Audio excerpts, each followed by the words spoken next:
Monsieur le Président, permettez-moi au tout début de mon intervention de vous remercier de me donner la parole afin de pouvoir intervenir sur les deux projets de loi à l'étude devant cette auguste Assemblée, nommément the COVID-19 Miscellaneous Provisions Bill and the Quarantine Bill. Deux projets de loi, Monsieur le Président, d'une grande importance et qui retiennent toute l'attention de notre population. Monsieur le Président, les propos tenus par l'honorable Xavier-Luc Duval me choquent, mais ne m'étonnent pas. C'est l'agenda qu'il a adopté face à cette crise depuis le début de cette crise. Et aujourd'hui, il persiste et signe. Nous n'avons pas à le juger. L'histoire le jugera, Monsieur le Président. Monsieur le Président, il y a 3 mois de cela, je devais intervenir devant cette Chambre sur le discours-programme et vous aviez pris la décision d'ajourner les débats. La première question qu'on est en droit de se poser aujourd'hui, Monsieur le Président, qui dans cette Chambre ou dans la population savait que le cours des événements allait non seulement changer notre façon de vivre, mais même menacer notre existence? Monsieur le Président, personne. Le Covid-19 a tout chamboulé. Il est clair, et ça, la population doit le savoir, que nous avions aucunement l'intention de changer les lois qui sont devant cette Chambre, changer les lois du travail ou d'autres lois aujourd'hui, Monsieur le Président. Mais malheureusement, certains veulent faire croire à la population et à la classe travailleuse que nous avons comploté dans leur dos afin de changer ces lois pour restreindre leur liberté ou changer leurs conditions de travail. Monsieur le Président, pensez-vous que notre population ne sait pas dans quelle situation le monde est actuellement? Dans quelle situation nous allons évoluer dans les mois à venir? Que nous sommes frappés de plein fouet par une crise économique sans précédent et que le risque de la propagation du Covid-19 est réel et que des milliers de personnes peuvent perdre leurs emplois dans les semaines, dans les mois à venir. Monsieur le Président, nous rejetons avec force et vigueur cet argument de préméditation. Du reste, Monsieur le Président, pourquoi avoir porté des mesures telles que le salaire minimum, le Portable Retirement Gratuity Fund, le Negative Income Tax, l'extension du congé de maternité, si nous-mêmes, après, on voulait changer ces lois de travail? Il n'y a pas de logique dedans, Monsieur le Président. Alors, allons cesser avec cette théorie de complot. Monsieur le Président, aujourd'hui, nous sommes dans l'obligation de faire ce que nous faisons, afin de sauver des vies et de sauver des emplois. Remontons dans le temps, 3 mois de cela, Monsieur le Président. Et tout à l'heure là, le député Xavier-Luc Duval avait fait un peu l'historique et avait critiqué le retard dans notre prise de décision. Mais ce n'est pas le cas, Monsieur le Président. Nous avons agi. Nous avons agi quand il le fallait. Nous avons fermé nos frontières au moment voulu. Et c'est cela qui nous a permis aujourd'hui de contenir ce problème. Mais, Monsieur le Président, l'ampleur de ce Covid-19 est d'une magnitude très conséquente sur la vie humaine. Soyons honnêtes, ce n'est pas seulement nous qui sommes à genoux. Le monde est à genoux aujourd'hui, Monsieur le Président. Nous vivons dans une frayeur face à cet ennemi invisible. D'ailleurs, à l'heure même que je vous parle, Monsieur le Président, l'humanité se prépare à une mutation sociale et industrielle. le monde prend un virage différent et inattendu. Et il faut qu'on comprenne cela, Monsieur le Président. L'heure est grave et il nous faut agir plus que jamais d'une manière responsable. Aujourd'hui, l'économie est à l'arrêt. Ce Covid Bill nous donne les moyens de redémarrer l'économie. Monsieur le Président, jamais le défi a été si grand et jamais l'avenir a été si incertain. Aucun gouvernement n'était préparé à un tel désastre, Monsieur le Président. Comme je l'ai mentionné au tout début de mon intervention, nous avons dû, en cours de route, changer ce que nous avions prévu, par la force des choses, Monsieur le Président. Mais on est en droit de se poser deux questions cet après-midi. La première, pertinente, comment avons-nous géré cette crise sanitaire sans précédent?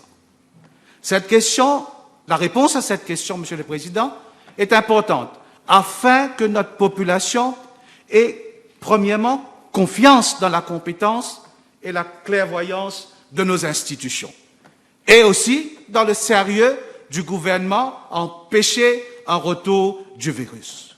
La deuxième, que faisons-nous dans le court terme pour relancer notre économie avec un contrôle sanitaire strict?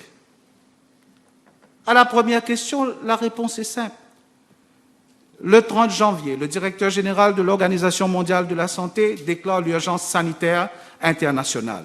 Ce même jour, nous prenons la décision de fermer les lignes aériennes nous liant avec la République populaire de Chine. Le lendemain, soit le 31 janvier, le Premier ministre préside la première réunion du High Level Committee on COVID-19. Et depuis cette date, ça a été dit par mes collègues avant moi, nous siégeons tous les jours. Et puis ensuite, il y a eu les vols venant du Japon, la Corée du Sud, l'Italie, Singapour. Elles ont été suspendues à temps. Monsieur le Président, soyons honnêtes aujourd'hui. Les grands pays comme la Chine, les États-Unis, la France, l'Italie, et plus près de nous, Singapour, tous ces pays qui sont des grandes puissances connaissent les pires moments de leur histoire moderne, Monsieur le Président. Et nous, depuis le début, nous avons agi dans la transparence. Nous avions mis en place une communication quotidienne avec la population à travers la presse locale. Nous avons communiqué sur le nombre de cas, le nombre de personnes guéries, le nombre de tests, les mesures de précaution à prendre, toutes les mesures économiques et sociales, et il y en a eu, Monsieur le Président, prises par le gouvernement par rapport au COVID-19. As a nation, Mr. Speaker, I'm proud to say we did our best. Monsieur le Président, permettez-moi de dire quelques mots sur le Quarantine Bill. Et c'est une loi qui remonte à bien longtemps, Monsieur le Président, votée en 1953 et promulguée en 1954. Et c'était une loi à modifier, Monsieur le Président, pour prendre en considération, par exemple, le Covid-19. C'est vrai que les amendements durcissent les peines, mais on a fait ça uniquement pour protéger la population. J'ai écouté avec attention, Monsieur le Président, les orateurs avant moi en ce qui concerne les centres de quarantaine, le rapatriement des Mauriciens à l'étranger. Il ne faut pas oublier qu'avant la fermeture des frontières de par le monde, nous avons rapatrié 1700 Mauriciens.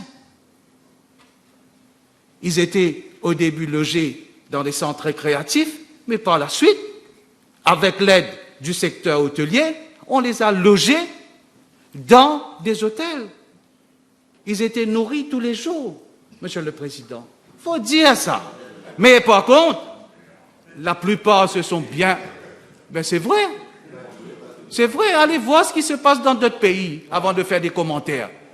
Alors, je disais, Monsieur le Président, la plupart de ces gens se sont bien comportés. Mais quand même, il faut attirer l'attention de la Chambre sur des problèmes qu'on a eus. des problèmes difficiles à régler au niveau de ces centres de quarantaine qu'on a pu régler. C'est pourquoi aujourd'hui, vous voyez certaines sections de la loi sur la quarantaine qui traitent cet état des choses, Monsieur le Président. Monsieur le Président, je vous ai dit tout à l'heure, la priorité était de protéger la population. Mais par contre, il faut reconnaître que l'immobilité de tout un chacun aux quatre coins du monde, suite au confinement, a été néfaste pour l'économie et pour la société. La décision prise par différents pays de fermer les frontières nous a compliqué les choses. Et pour pallier à cette situation, nous avons dû instaurer un couvre-feu sanitaire afin de réduire énormément les risques de contamination. Mais quand nous avons fait ça, qu'est-ce qui s'est passé dans notre pays? Nous nous sommes retrouvés face à un manque d'approvisionnement de la population, surtout en produits alimentaires. Et la majorité de la population ne disposait que d'un stock limité de vivres, Monsieur le Président. Et là, le gouvernement avait pris deux décisions importantes.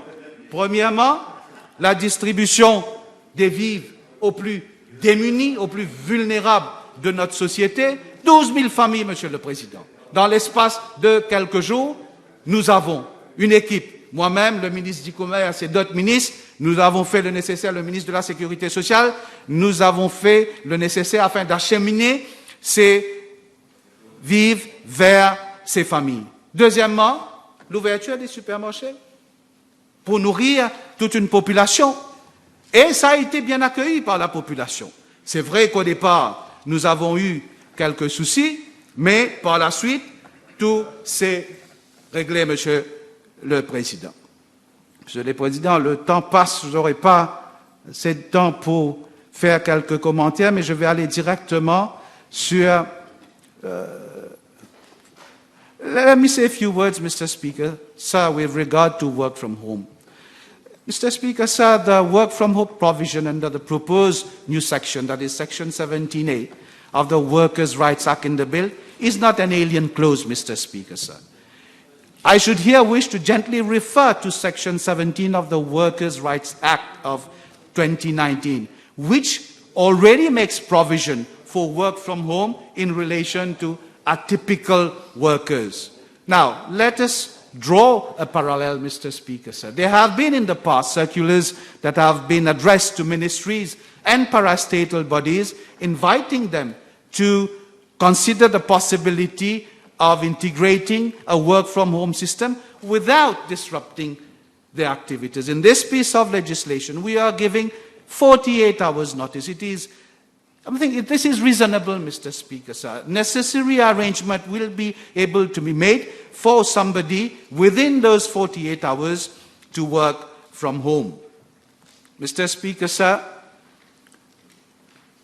over time, that is clause 24A of the COVID-19 miscellaneous bill. Now, in relation to overtime, Mr. Speaker, sir, this clause is priority in order to sustain employment. This government could have followed in the steps of other countries and adopted a bill which would have purely and simply scrapped off the present workers' rights, along with all the vested rights. But as a caring government, Mr. Speaker, so we have adopted an attitude which is more balanced and reasoned. Our priority, what is our priority? Our priority is to ensure that there is no constrained cash flow in order to ensure that the basic wage salaries are being honored by the employer. And here also, Mr. Speaker, sir, we do not have any hidden agenda. Let me say a few words with regard to clause 45 that deals with annual leave. Mr. Speaker, sir, there also the annual leave has been reduced by 15 days over a period of 18 months. Now, those who did not work during the COVID-19 period would until November 2021 still be entitled to the remaining leaves in his leaves bank. Now, this must be pitched against the fact that most workers have been away from work for a total duration of 56 days. And hence, these 15 days would, in my sincerely held view, represent a reasonable compromise to meet a higher cause, that of salvaging employment, Mr. Speaker, sir.